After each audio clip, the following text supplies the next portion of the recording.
It was so funny. I was talking to this guy on OkCupid. I was willing to give him a chance because he was like completely different from anybody I've ever dated. He was really short.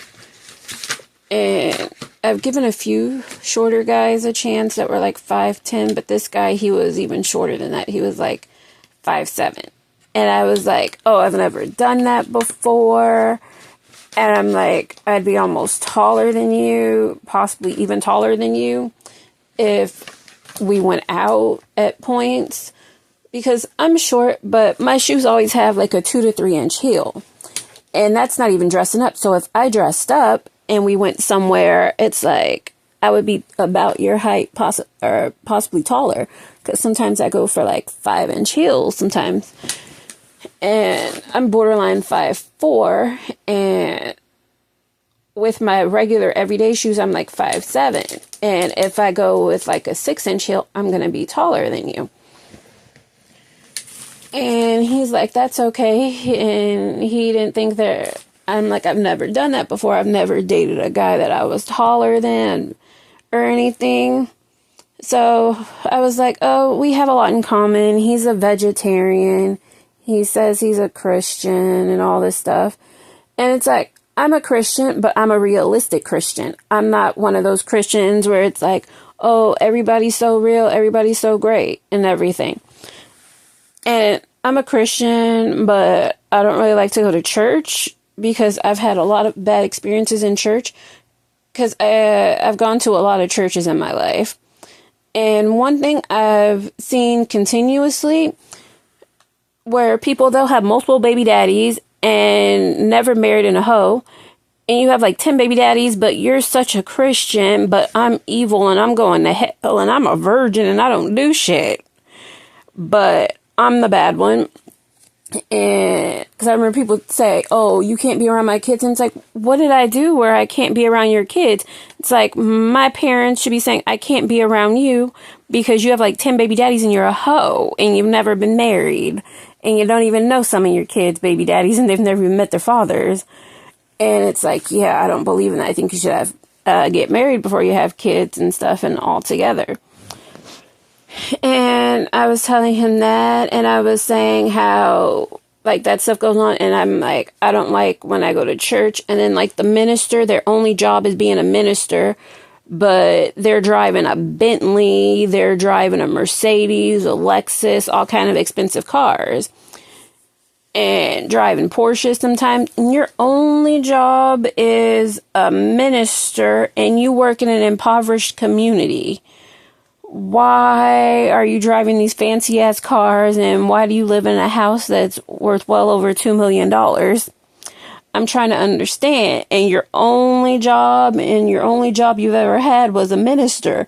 Where are you getting this money? It makes no sense to me. And I'm just like, I don't like that. Or like when I go to church and they kick out disabled people because the disabled people are making them uncomfortable. And it's like, they're visibly disabled. And it's like, you can see they're disabled and they're saying shit. And then they get kicked out because I've been to church and they've done that. And it was like, because they were sexually harassing the minister. And it was hilarious. But it was like, just keep your distance. But they got kicked out. Or like my church, they used to say, have signs up saying, be careful, you might get robbed while you're praying. And it's like, yeah, I'm not trying to get robbed while I'm praying. And then I don't get, like, why are they always asking for money?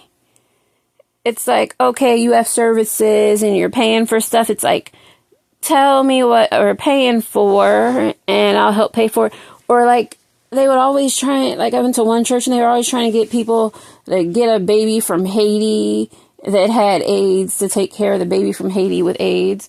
And it's like, I had no issue with that. But it's like, why are you bringing this baby to the church and saying this baby has AIDS? And everybody like, oh, when this kid grows up and they go to school, they're going to be like, that's the kid with AIDS. And it's like, yeah, that's humiliation rituals, it seems like. And I was just saying all this to this guy and about my feelings about church, because I feel I can read my Bible at home. I can praise the word and do all that at home on my own. instead of having to go to a church and stuff. And it's like, if I know you're a hoe and they're like at church, hug the person to you, peace be with you and everything, and I know you're a hoe, I don't want to hug and kiss you. And then, like, the people that go to the club, like, Saturday night and they're at the church the next morning, or, like, the men that are going to the church trying to meet women. And then it's, like, the people that show up dressed at the church like the hoe. And then you hear about the churches where, like, the people have AIDS and they're sleeping with the minister and the minister's giving AIDS. And then, like, I saw that documentary about that church, the weight loss church. They were telling people to beat their kids and how to raise their kids. And then it's like, oh, church counseling. And it's like, oh, yeah, no, I'm not going to you to go tell you my business so you can go tell everybody else and people can talk about me. And I remember I went to this one church and my mom was like, oh, join this program. They help the youth and everything. And I was like, I was about to go off to college and they're like, oh, they help pay with college applications. And it's like, I didn't want to pay. Why not go here and have you pay my college applications? And they told me they didn't feel that I was a good applicant because they didn't feel that I would go graduate college and everything. And it's like, yeah, I went to college, graduated, and I did great. And they were basically saying they didn't expect much from me, but they paid for the drug dealers and the hoes and the sluts and the prostitutes to go to college. And it was like, okay. And where are they now? They have multiple baby daddies, high school dropouts and stuff. And I didn't do any of that stuff. So it's always funny to me when people tell me I'm unchristian, I did this or whatever. And it's like, yeah, I'm not unchristian. I'm realistic. And it's one thing if you get married, things don't work out, you get a divorce, you move on, you find someone else. But when you're having multiple baby daddies and you don't care and all that stuff, it's like, yeah, you weren't even trying. And it's like, why am I supposed... It's like, I'm not going to call you out and confront you, but I also don't want to be associated with you and be around you. And they're like, redemption and everything. And it's like, there's only so much redemption. It's like, okay, baby daddy number 1. Oh, you made a mistake. Baby daddy number 2. Okay, you made another mistake. But by the 10th baby daddy and the kids don't know their father's names or whatever, and then you're making up stuff, and it's like, yeah, I don't want to be around that. And if I had kids, I wouldn't want to have to explain that to them, because it was like, when I was a kid, I didn't understand this, and it was like, okay, my mother had to explain this, explain to me different people's lifestyles and stuff. And not everybody's the same, but my mother didn't go into detail. She's like, sometimes relationships don't work out and people move on. But at that time, I didn't know the person had like 10 baby daddies. I didn't find that out until later. That's when I went to a school and then they told me, because it was like, I didn't understand. But he didn't like that I said that, and it was like, I was being honest. It's like, if I had kids and a family, I'd want to be more like I don't know if the Amish, I think they go to church together, I don't know. But at least, the Amish aren't hoeing around. So it's like, their church is different. And it's like, I've gone to churches in the inner city. I've gone to churches in urban areas. I've gone to churches in suburban areas. And there's always something going on. But I really don't understand, why do people just ignore when the minister's only job is a minister? Only job they ever had was a minister. But they're driving around in like expensive ass cars. And I don't care if it's in the suburbs or wherever. You can drive a Toyota or whatever. And it's like, the church is falling apart. It's not looking the best. And especially when it's like, this, I'm not even talking about like the Catholic church. I'm talking about like just like a regular church where it's like the minister or whatever, and they're in charge of everything. Because I don't know, I've been to some churches where it was like, okay, the minister started this church, and there's like no board overlooking where the money's going, but the minister has all this expensive stuff and wearing gold chains and jewelry and big rings. And like, they're not always wearing gold chains, big rings and jewelry and stuff, or nice suits, but they're driving a nice car, living in a nice house and all this stuff. And it's like, how are you paying for this? Because when you hear about like in Seventh Heaven, the minister had a board that oversaw how much he was paid, and the church gave him a house to live in, but that was what they gave him, and everything else came out of his salary, like his cars and stuff. He paid for that out of his salary. But these other ministers, they're living in this big ass house. It's like, I even saw this thing one time where they were talking about ministers and they needed their jets and their fundraising for their jets and helicopters, and they're living in these huge ass mansions. I'm trying to figure out, if you're a minister, you should be helping the community, helping the poor, but you have people giving you this stuff, and it's like, okay, you have this big ass house, but you have other people come and live in it that are on hard times, and you're helping your community. Or it's like the White House, like the president has a little area in the White House, but it's like he has a condo in the White House, but there's all this other stuff going on in the White House, but it's not like that in those ministers' homes and stuff. And then the mega churches and stuff. It's like, I'm not into that. It's like, I rather pray on my own and know the word. And I read the Bible, but the Bible was written by man and everything. And it's like, okay, I take it here and there. Because I think basically all the religious texts are part of a bigger text. But yeah, he didn't like that when I said all the problems that I've seen in religion that I don't agree with. And that was what made him not want to talk to me anymore and blocked me, which was interesting, because the fact that I was unsure about wanting to date him in the first place because he was so short. And you're thinking like, why? Because I'm thinking about it. I'm short, but I know I have a tall gene in my family. Like, my sister's tall, my parents are tall, my brothers are tall, my aunts and uncles are tall on both sides of my family. They're taller, except for like one. They're all taller, but I'm taller than them. But I'm like borderline average height, and it's more likely than not that I'm going to have a kid, especially if I have a son. He's going to be tall. More likely than not, I'm going to have a son that's probably 6 foot or over, most likely. If I get with, there's a good chance, but if I got with him, the height could go down, because I've heard some people say they're like 5'7" and they're the tallest person in their family, and it's like, okay, that's a little weird. You're 5'7" and the tallest person in your family. I find that weird. But if my genes kicked in and overpowered his and had a tall kid, and say I have a kid with behavioral issues or something, and who's going to deal with that kid? So I'm like, I'm not trying to really get with like some man that's tiny, because what if I have a kid and my genes kick in and that kid is tall? And then it's going to be like, oh, my kid kicked my husband's ass. And it's like, my husband's still like young enough where if he has a kid, he can manage it. And it's kind of like, oh, what happened? Your kid beat you up.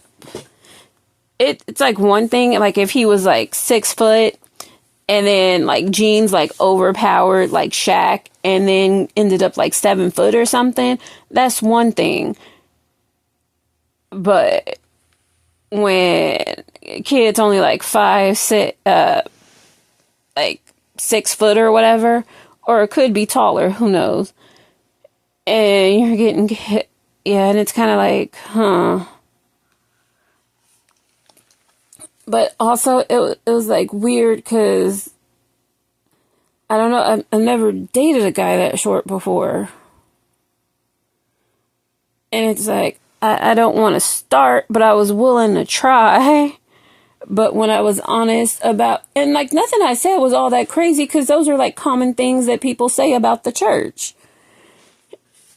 And then I think about it in this way too. If the churches were really giving money away, helping the people, their local communities and stuff. Because think about it. If every church built housing on their property, low income housing, and every church in like their area built low income housing, there probably wouldn't be, and then they had a community garden. Because churches, especially like old churches that have been around at least since like the 50s, they have a lot of land. You could build housing, and even if they just had a community garden and passed out food once a week or something, it would help a lot. And it's like, yeah, churches don't do that anymore, like do that stuff anymore, or you rarely hear about it, how they'll build on their land because they have space and they want to help their community and people and reduce the homeless population.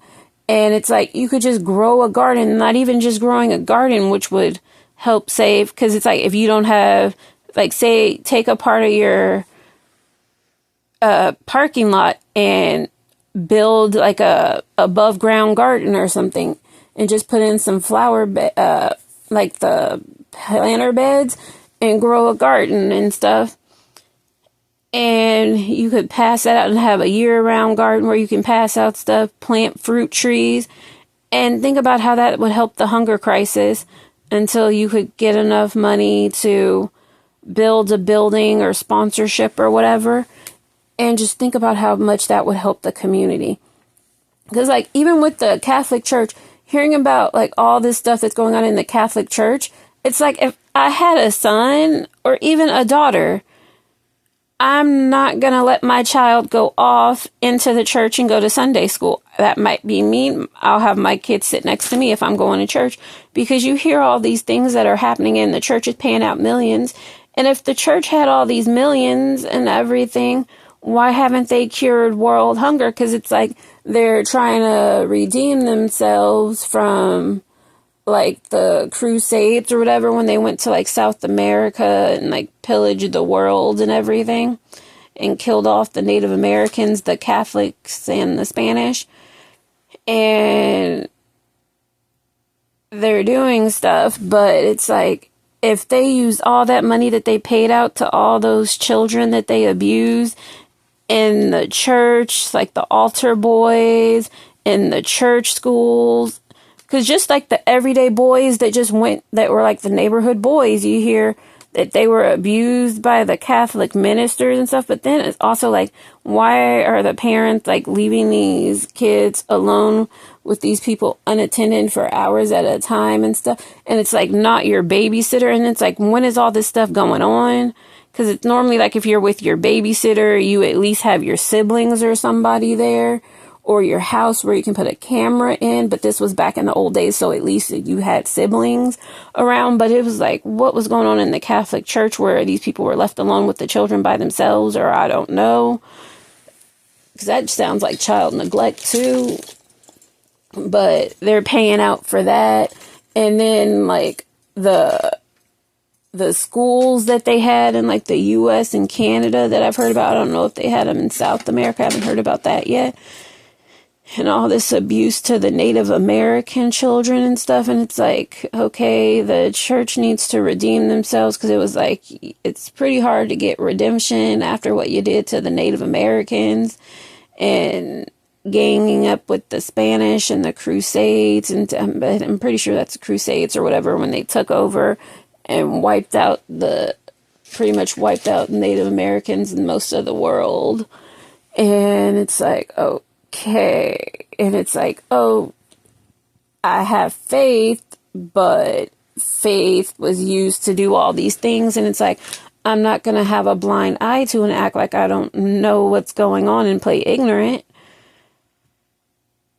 And I spoke up and I said why I don't go to church. I have faith. I believe.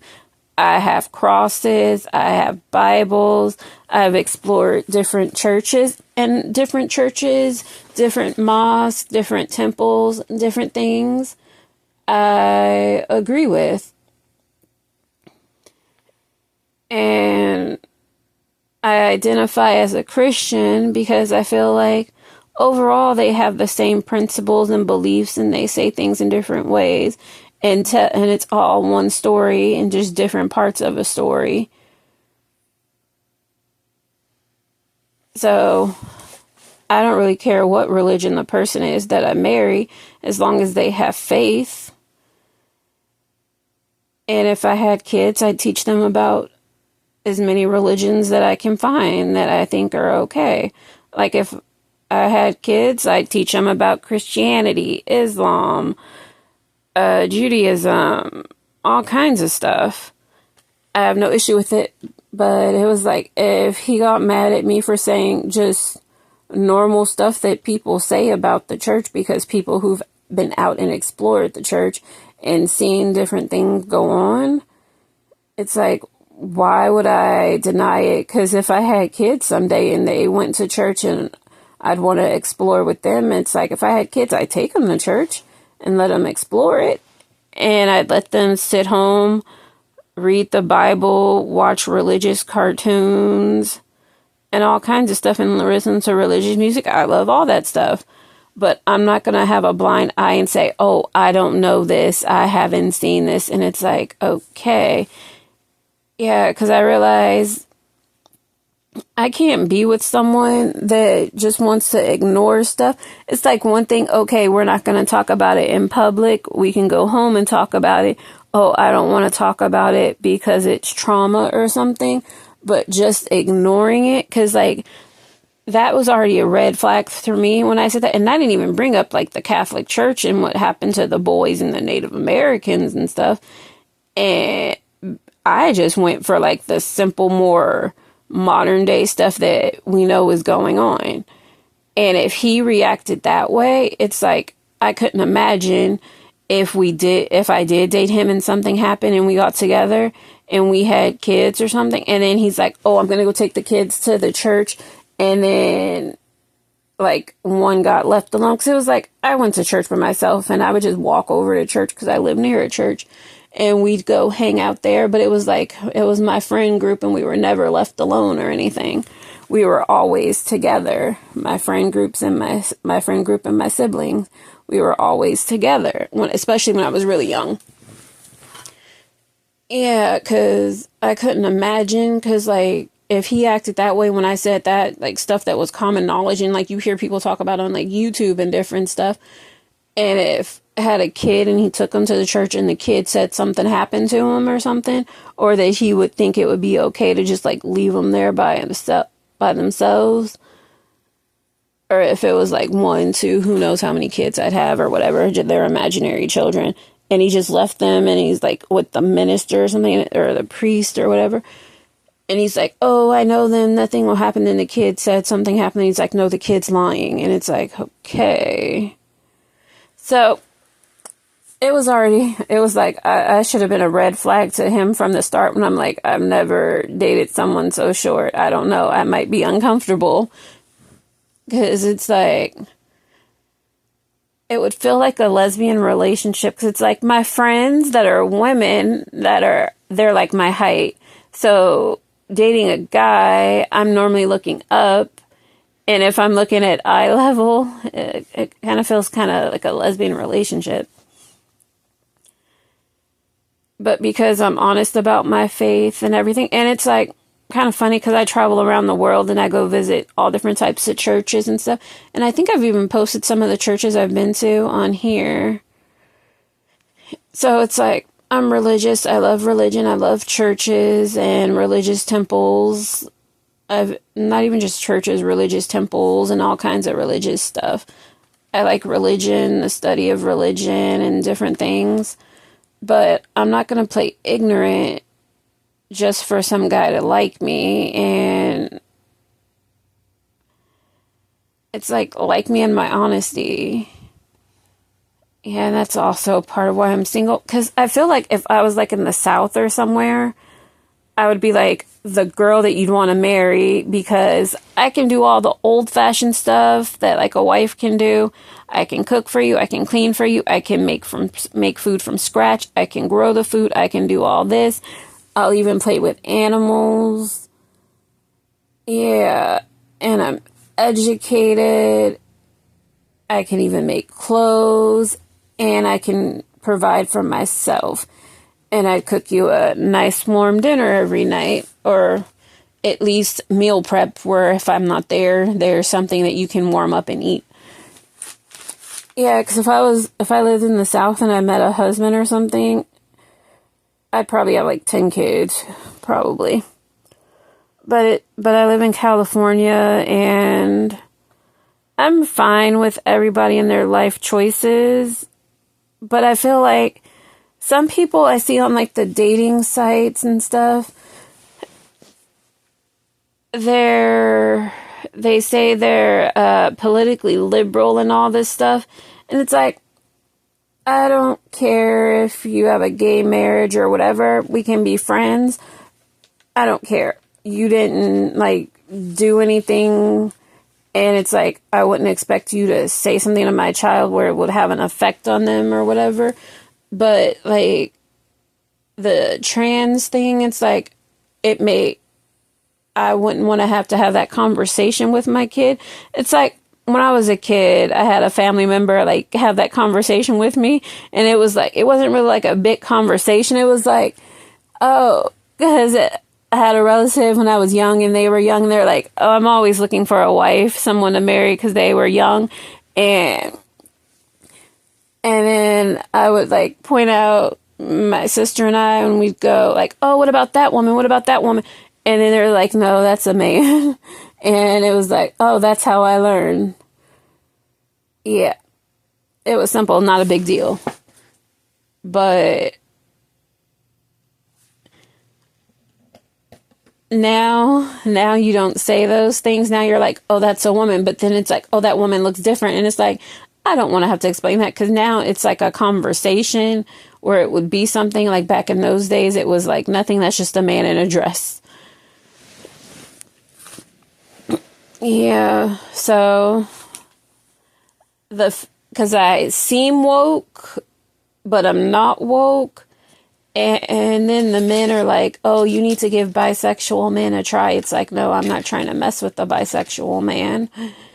And then they're like, you need to give short kings a try. It's like, no, because I feel like it's the ego and the anger and all that stuff and the short temper. And yeah, but I definitely feel if I was in the South, I would probably be married with like 10 kids. And I'd probably homeschool them too. But I'm in California. I'm not woke enough. And I don't even consider myself politically conservative, but I'm definitely not politically liberal because I think that stuff is stupid. Most of that stuff that I hear, especially some of the stuff in California, like I just heard about a bunch of people getting pardoned and getting their sentence commuted and stuff. And it's like, yeah, no. It's like, okay, if you were wrongfully convicted, but it's like you killed somebody. Why are you getting pardoned and getting that taken off your record or whatever where it won't affect you? It's like, no, it's like you can be pardoned or whatever you want to call it, but you need to stay in prison for life. I don't feel that there's any redemption. Yeah, but I'm single and I have not found a husband, and guys are using all these words to try and convince you and confuse you that they're straight, but all these words are saying, I like you, but I'm not judging you based on your gender. And it's like, I'm judging you based on your gender. I'm looking for a guy with a penis that's a biological male that's over 6 foot or close to 6 foot, that's not trying to scam me for a green card, not trying to have me support them financially. And it's like, I'll support a man financially if there's a reason to. But if we're getting married and if we're married and there's like 10 kids or however many kids, one kid, it's like you're gonna need to step it up and do something. And it's like if we're having all these kids, we're gonna both need to work and do things, and we can have fun and do whatever, but we both need to be financially responsible and take care of them. But it sucks that, yeah, it's kind of weird because I live in California, and it's like kind of funny because I've had people say that's a waste of a cute light skinned girl that could have gotten married and had kids and everything seems good on paper, but because I choose not to sleep around and do all this other stuff, it leaves me single. But it's weird. So many people I know with like STDs and that are slutty, they're married with kids, but I'm single because I feel things should wait until marriage. And I'm not saying, and I'm not even like that dumb where I'm saying, oh, I'm going to wait till marriage to see how big his thing is and then find out he has like an inch. I'm not that stupid. Yeah, I go out, date, live my best life. I'm just not fucking everybody that says hello to me or anybody because I don't see the point of doing all that because you catch something and then you meet the one that you love and you want to be with forever. And then you find out you gave them something when they waited their whole life for you. And then they get like HPV, it turns into cancer, and then they die, and then you're all alone. And you're heartbroken because you know you gave that person what you had. And it's like, yeah, that I don't want that to happen to me because I choose abstinence, virginity, whatever. I'm single. I don't care. I'm proud of it. I don't sleep around and do all that stuff. But that's kind of a fear because it's like, oh, I fell for this guy. I like this guy. And then the fact that I'm a vegetarian, or I'm a pescatarian that leans vegetarian. And then some people are like, they don't like that and all that stuff. And it's like, huh, interesting. And it's like, I really don't eat anything all that different except I just don't eat meat like that. But if you like, watch and subscribe more of my crazy dating stories. Bye.